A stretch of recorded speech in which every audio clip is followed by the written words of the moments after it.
Welcome to the Finance Marketing Podcast, a show that empowers finance professionals to market their businesses in ways that feel good and actually achieve results. I'm your host, Hillary. I've been working with folks in financial services to develop marketing strategies that work and create results-oriented marketing content since 2020. And I've learned a lot about what works in finance marketing, what doesn't work, and where financial services pros get stuck. Join us each Friday as we explore real, effective ways to market your finance business and connect with folks who truly embody your ideal clients. My conversation this week is with John Way, founder of PipelineApp.io. John's specialty is helping B2B professional services firms capture and convert the leads who visited but are not ready to book a meeting. John and I connected through our shared interest in helping financial professionals improve their marketing and lead generation strategies, and I was immediately intrigued by his approach to digital assessments. What really caught my attention was how he took inspiration from a traditional scorecard assessment used by the AICPA and transformed it into something much more powerful for online leads and users who really expect immediate results. So in our conversation, John shares how financial advisors can move beyond static PDF lead magnets to create digital interactive scorecard assessments that provide instant and personalized feedback. We're diving deep into the psychology behind why these assessments work so well for building trust quickly. And John reveals the optimal number of questions that maximizes completion rates while still providing valuable insights. We also explore how these assessments can transform your email marketing from generic blast newsletters into highly targeted segmented sequences that speak directly to each prospect's specific needs and pain points. John shares really fascinating research about why so many advisory firms struggle to convert their email lists into actual discovery calls, and how this assessment-driven approach can both bridge that gap and make it easier for you to know what different prospects really need from you. So what I really enjoyed about this conversation is how John is providing a systematic way for advisors to not only bring in new leads, but to re-engage leads sitting dormant in their CRMs. So the ones who said, not right now, or let me think about it. So if you have been struggling to convert your email list into actual clients, or if you're looking for a more engaging way to nurture prospects who just aren't quite ready to book that discovery call, this episode is packed with actionable strategies that you can implement right away. Without further ado, let's dive in. John, I'm so excited to have you join me today on the Finance Marketing Podcast. How are you? I am great. Thank you for having me today. Wonderful. I would love to start if we could just get a quick overview of who you are, John, and what you do and how you serve financial services firms. Excellent. Thank you for that. So the way that I started, actually, I started off in sales and marketing automation consulting. That's where I kind of cut my teeth on the whole sales and marketing automation. And my background is in enterprise sales enablement. And so I was an architect for a solution and a platform there. It served over 130,000 employees worldwide, won industry awards for innovation and stuff like that. And what led me to where I am today is I basically packaged up my knowledge of how it works on the enterprise, and I brought it down to the SaaS platform that I'm running myself and doing all of that. So that's kind of like how I got to where I am today, and how I branched into financial services specifically, and especially on this particular industry, is that what I learned is going to market, going to selling your services in sales and automation. If you're doing package or direct to consumer, very, very different than B2B, very, very different than if you're an expert. And so financial services is very expert led, and you want to come off as the knowledgeable industry expert, the one that you want to go to. And so that's kind of like how I came onto this industry. So when you and I first connected, John, you were telling me about scorecard assessments that you had implemented for, I'm going to forget the actual acronym, but in the CPA world. Mm-hmm. Yes. And they had really great success in improving their sales conversations with the scorecard that you implemented. Can you give us some details and some context around that? Yeah, so this was a couple of years ago, and the organization was the AICPA, Right. and they had this really, really good idea where they gave all of their members, right? It's tens of thousands of members, this thing called a personal finance scorecard that their members could then use for prospecting and lead magnets. Mm. Now, the downside of that, it was that it was a PDF. And as you know, in today's world, age of AI and all that kind of stuff, like who fills out PDFs? But the concept was really, really good because it asked these wonderful questions. It asked the person to grade themselves on like a 1 to 5 type of scale, tally it up, and then hand it back to the CPA to say, okay, this is my score. Can you tell me what's going on? And Mm. this is a fantastic idea. And the biggest thing that was like a real eye-opening moment for me was down at the very bottom. It said, "Use this to talk to your prospects every single year, Mm. even the ones that don't sign with you. Right? Use this as a way to." And I was like, "Oh, that is so brilliant." Mhm. And that's what kind of like gave me the foundation of what I'm doing now, which is the digital version of that. And that was a great idea from the AICPA.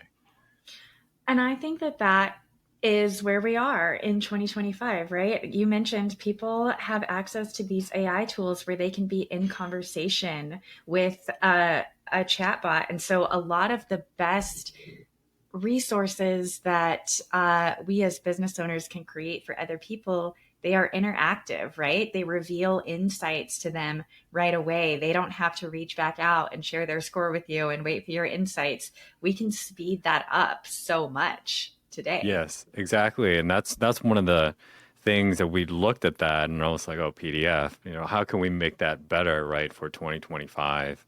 Mm. And so some of the steps that we take, like what you said, one, we made it digital.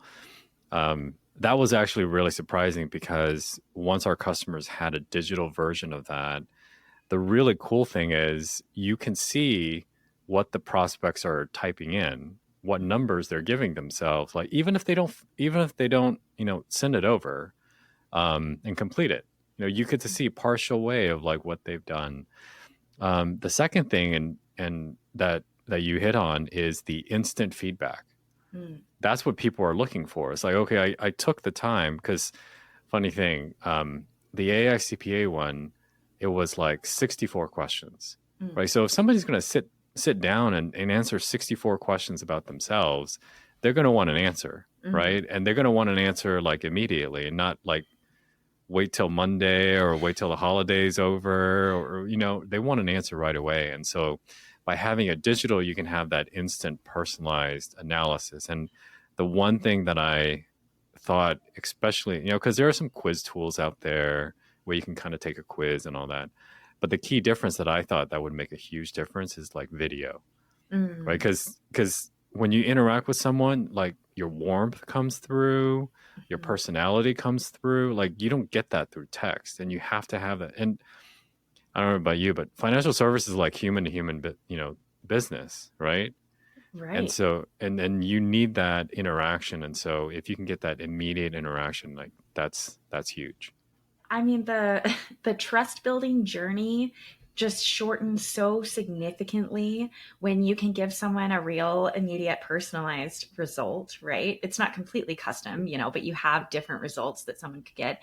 And then when they see your face on video immediately, there's something psychological that happens Yes. there where they feel more connected to you.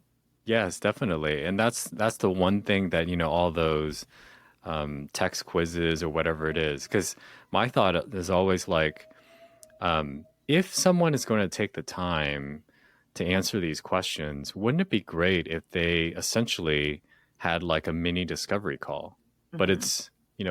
it's digital, it's automated, but it gives you that power to where if somebody's doing the research and they took the time to answer your questions, like, hey, if they can see you and see what you could potentially do for them, like you know in front of them, see your face to do that, that'd be amazing.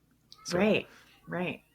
So you mentioned how many questions was on the AICPA scorecard? I think it was 64. So it was a 64. lot. It was a lot. Yeah. Do you think that it's better to have more questions than not or fewer questions? I can imagine that from the CPA or advisor side, it makes sense to have more questions because you have more data. But you also want to make sure that your users are actually taking the time to fill out the scorecard. Do you have a recommendation on the right length for an assessment?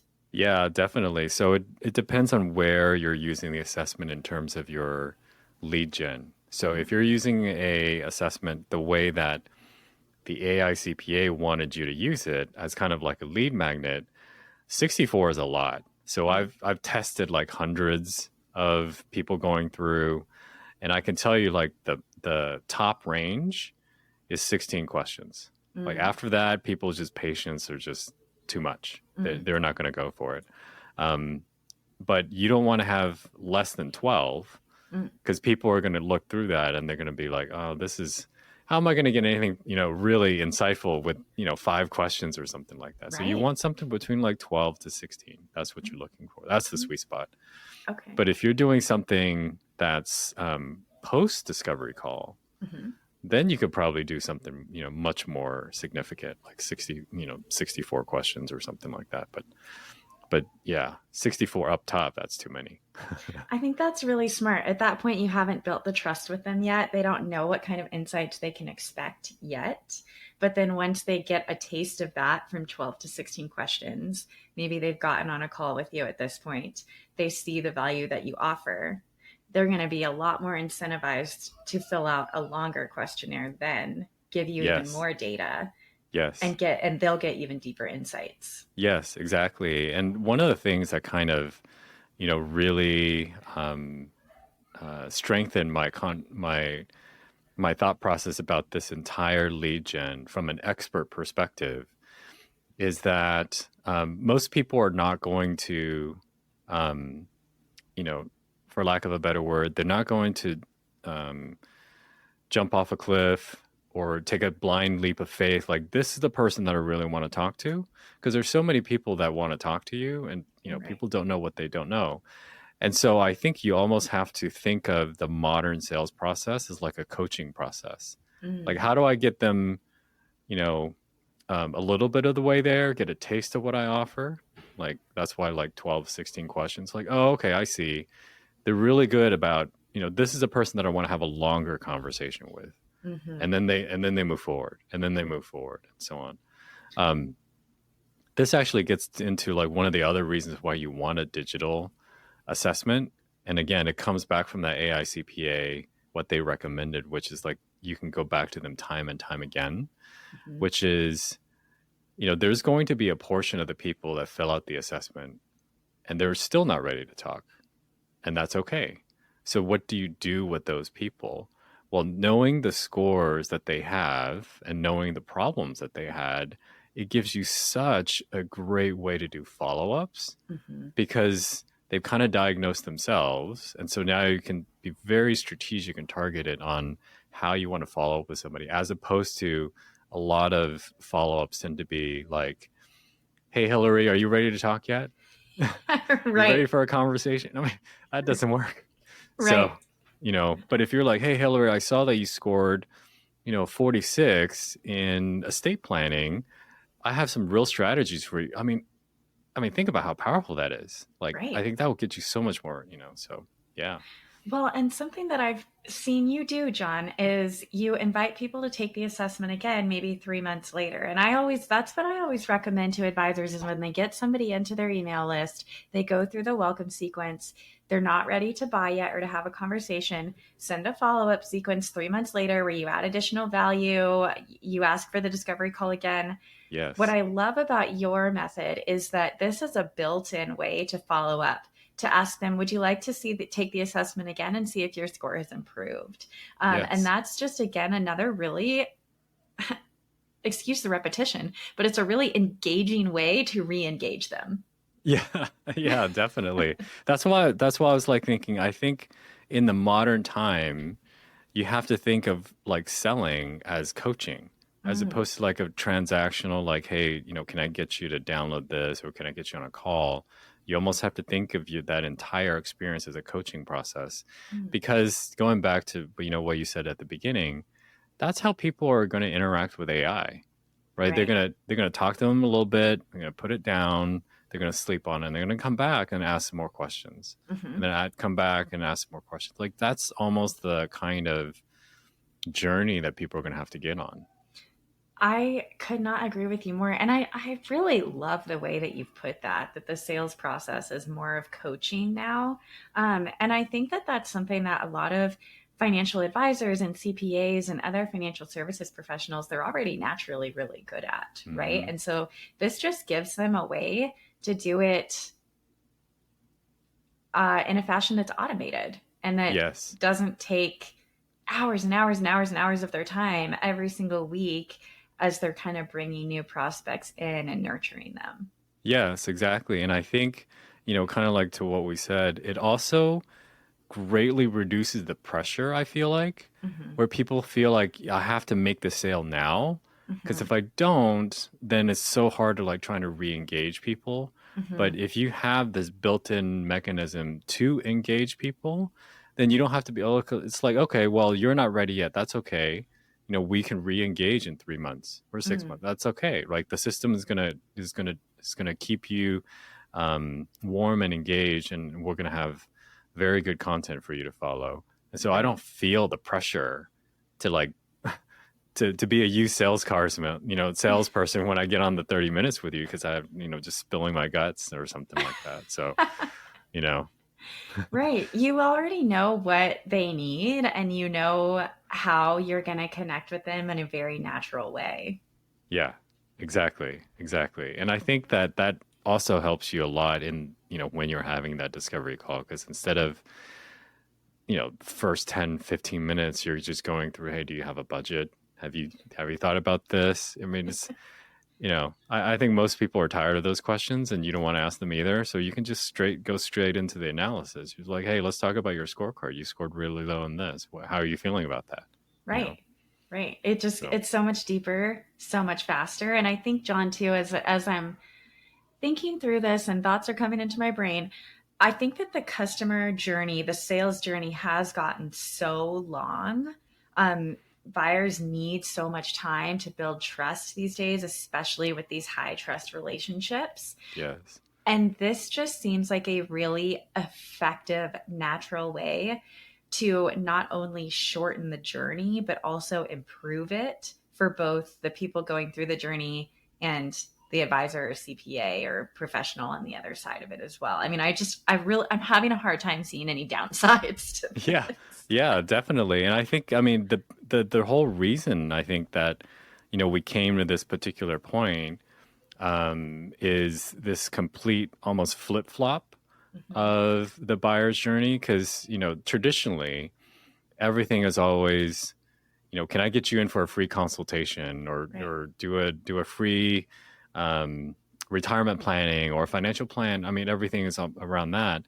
And I think there's just so many people that do that people are just like, I don't have enough time to go to all of these free consults, right? Right. I just want to talk to the four people that I really want to talk to potentially, but Right. how do I narrow it down? And this stat actually like really shocked me. So this was like I think it was the end of 2023 or 2024. They said that 84% of service contracts are won by the service provider who the buyer first talked to. The first Mm. one. It was crazy. I was like, wow, that's amazing. And so the key question then becomes like, well, how do I influence the buyer decision so that they talk to me, Hmm. because if they don't talk to me, essentially, like I've already lost, right? So how Right. do I influence them when they're not ready to talk to me? And if you're still going with the traditional model of like, hey, come on in for a free consult, like they're like, oh, wait a second, I'm not ready for that. I don't, you know. Right. So you Right. have to have some way of engaging them that does not require them to have a conversation with you. And I think that assessment is the key, right? That idea from the AICPO is key. Yeah, I totally agree. I think that the free call or the free consult is just table stakes at this point, and people know what they're getting into when they get on a Yes. free consult, right? They know that Yeah. they're going to get pitched, right? Yes. And It's a some timeshare people presentation. exactly. And some people do that more gracefully than others, or they do it better than others, but everybody knows the free consult is not just a free consult, right? And so Yeah. I do agree that people are more reluctant to give their time for a free consult unless they're kind of already sold on you in a Yes. way. And the Yes. assessment feels like just a really great way to get somebody sold on you and get them invested in the time it takes for them to be sold on you. Yes, exactly. Because the biggest thing that like the conversion or the buyer's journey for someone in a high trust, high expertise company is that they have to believe that you can deliver on your promises. Not Mm-hmm. just know what your promises are, but they have to believe that you can do it. And that takes time, right? That takes multiple interactions. And so if you can get them hooked a little bit in like how you engage with them, like I said, they see your warmth, they see your expertise, like, oh, this is a person I really want to have a relationship with, a long standing one. That gets you a long way into earning that conversation. Mm-hmm. Yeah, 100%. Now we're going to take a teeny tiny break to hear from our sponsors. Oh, hey, I am a sponsor of my own podcast, and the thing that I am sponsoring just happens to be free. It's my 7-day email list growth sprint designed for advisors who are tired of posting into the void and want to actually grow their email lists with qualified leads so that you can make your email list your next best source of new clients. 7 days, 10 minutes per day, super actionable tactics that work. How do I know they work? Because they're the tactics I use to grow my own email list. And they're exactly what I did to grow my email list by over 50 subscribers organically in just 30 days. Plus, you'll get exclusive access to my custom GPT lead magnet lab that generates compliance aware lead magnet ideas specifically for financial professionals so that you can take your email list growth strategies to the next level. There is literally nothing else like it in our industry. So if you're ready to stop hoping that people will find you and start actively building your community, join the sprint at monetacopy.com/email sprint or find the link in the show notes. If you're a financial advisor, coach, or CPA, you have something a lot of financial content creators don't. Real expertise and authority that comes from actually helping people with their money every single day. You know what works, what doesn't, and what people really struggle with. And that is incredibly valuable content waiting to happen. The challenge, of course, is turning that expertise into content that is engaging and attracts your ideal clients. That's exactly what FinCon is for. You'll learn from other advisors, coaches, and professional content creators who have successfully built highly engaged audiences and grown their practices through content. You'll discover which platforms actually work for financial professionals, how to create content that builds trust instead of just getting likes, and most importantly, how to turn that content into real client relationships. The best part is that you're not starting from scratch. You already have the knowledge, credibility, and authority. You just need to learn how to package and share it. FinCon 2025 is September 10th through 12th in Portland. If you're ready to stop watching other people build audiences with your expertise and start building your own, visit finconexpo.com and use the code Moneta25 to get $25 off a creator pass. Can't wait to see you. Thanks for listening. Let's get back to it. So, you mentioned that obviously you can use an assessment at your top of funnel as lead gen kind of lead magnet, but you Yes. also mentioned there are other places in your business that you can use assessments as well. Could you talk about some of those other places in your business that you could use these? Yes, definitely. So we kind of talked a little bit about using assessments in the middle part of your funnel. So for more qualification, that's Mm-hmm. exactly kind of like what AI CPA did. So really kind of hones in on the problem and the diagnostic. The other one that's really, really good is re-engaging all of your leads that are kind of like sitting dormant in like a CRM or an email list or something like that, Mm-hmm. to try to warm them up again. Because if this is great for a lead magnet, then this could be really, really good for people that might have said, you know, not right now, or I need to think about it, or Mhm. I'm just researching my options or something like that. Because again, it doesn't force them onto a call, which is what people are wanting, right? I don't want to Mhm. have to get on a call, but it gives them some way of engaging with you. And then you also get to figure out where they are. Because the worst thing that happens a lot with people that are on a list is you have no idea how interested or what kinds of problems they have and all Right. that they're just kind of sitting there, Right. and this gives you kind of that insight. So that to me is huge, and I kind of learned that, listening from you about how Mm. you instruct people like how to really take advantage of their email list, because Right. that it's like kind of like a gold mine, and that kind of like really opened my eyes of like, oh yeah, we should really figure out how to help people close the leads that they have, Right. as opposed to spending more money or time trying to get more people top of funnel. Like you're already probably sitting on hundreds or thousands of people. So Right. Right. If you have any sort of email list, they are already warmer than all the people out there who you yes, haven't contacted yet. And so you may as well tap into that gold mine, like you said. And this is such a great way to do that in a way that feels very valuable to the people in your list as well. yes, definitely. I think your strategies of like tailoring content specifically, like so after they took the scorecard, I'm curious to know like how would you recommend someone. Okay, so let's say again going back to the AICPA, like one of the Mhm. quadrants is estate planning. So if Mhm. somebody scored really low on estate planning, then how would you, nurture them through? Like what are some of your advice to help Mhm. someone? Well, I think first of all, your strategies are right on there, and then I would build off of that. So you record a video for each basically answer or result that a Yes, scorecard taker can get, right? And so yes, you record a video that is specific to the category that they scored lowest in. exactly. And then off of that, I would create separate sequences for each result. So let's go with the estate planning example because that's what Yeah. we've been talking about. Then I would create some value based emails with, uh, education on estate planning, tips about estate planning, recommendations for estate planning for different situations. So you're really showing them what your value is in a way that's very relevant to them based on their Yes. scorecard. And then 3 months later, you're following up, right? Take your scorecard again. Let's see how you score now, if you've done anything since we last talked.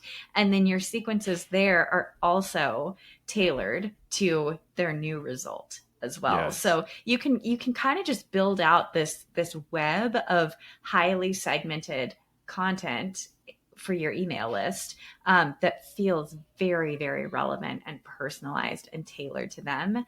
And that's what's going to encourage people to then finally book that discovery call because they're just going to realize, wow, they take really good care of their people and they really listen and they really pay attention. Yes. That's such a different perspective, than the one size fits all kind of like newsletter, Right. because the newsletter is like kind of like a smattering of everything, Right. so here's all the topics that's going on and stuff, and it comes out monthly. Um, as you know, one of the things that I've been doing is I've been doing research on financial services firms and what their lead gen looks like. Mm. What was really interesting as an early finding that I'm seeing is that um, the nurture process and the discovery call that comes as a result of that's a huge gap that I'm seeing with a lot of financial Mhm. services firms. Here's a couple of stats that I saw that was really really enlightening for me. So and I think you may know this as well. 52% of firms send content or drip content on at least a monthly basis to Mhm. their email list, which is a lot, right? This is Yeah. slightly over one and two. Right. So they're trying to do this thing that they're trying to do. They're trying to mine that email list, but only 17% are satisfied with how often that actually results in a real discovery call, which is like Mm. you have this big gap, right? All these firms are trying, but then it's not moving that meter. It's Right. not moving the needle to try to get people to actually get on a call. So that's why I was like, okay, there's this big gap there. And to your point, like I think this is a really good way for someone to strategically use like an assessment Hmm. and this very tailored content, as Right. opposed to a one size fits all type of newsletter to get people to book a meeting. Right. And the beauty of this approach is that it's still automated, right? Yes, it takes time up front to create the sequences.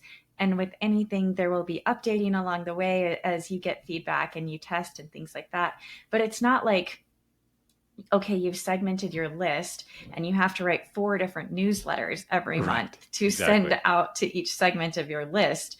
You're writing sequences that then get dripped that are very targeted to different segments of your list. You can still send out your big monthly newsletter, right? Exactly. That's valuable in some ways, but this is going to create those deeper relationships that a one size fits all newsletter just is never going to do. Yeah, exactly.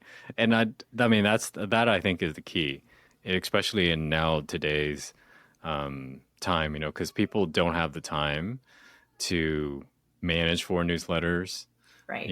write all that content or stuff like that, and have it be highly personalized and have it be very relevant. I mean, that's that's a lot, and I think that's where that automation really can come in and help everybody get their get stuff going. So Right.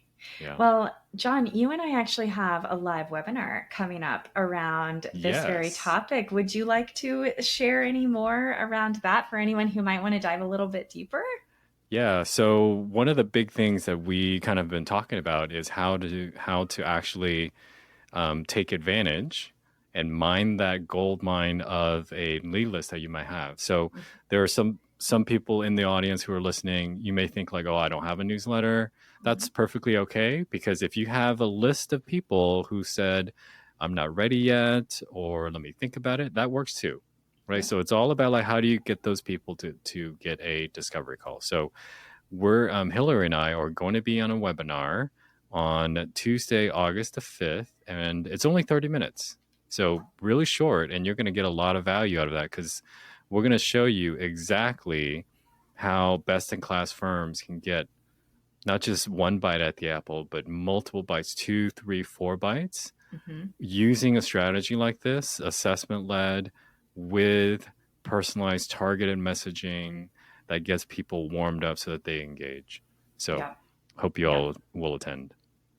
I hope so too. I think it's going to be so great. We're going to show, some examples of what actually your assessment could look like, what it could cover, and then I'll also be sharing, some specifics around how to write these segmented emails that are really highly converting. So I'm so excited. Yeah, this would be fantastic. This is going to be great. Well, thank you so much for coming on and sharing more with us, John. I really appreciate your time today. Yeah, thank you so much for having me. Appreciate it.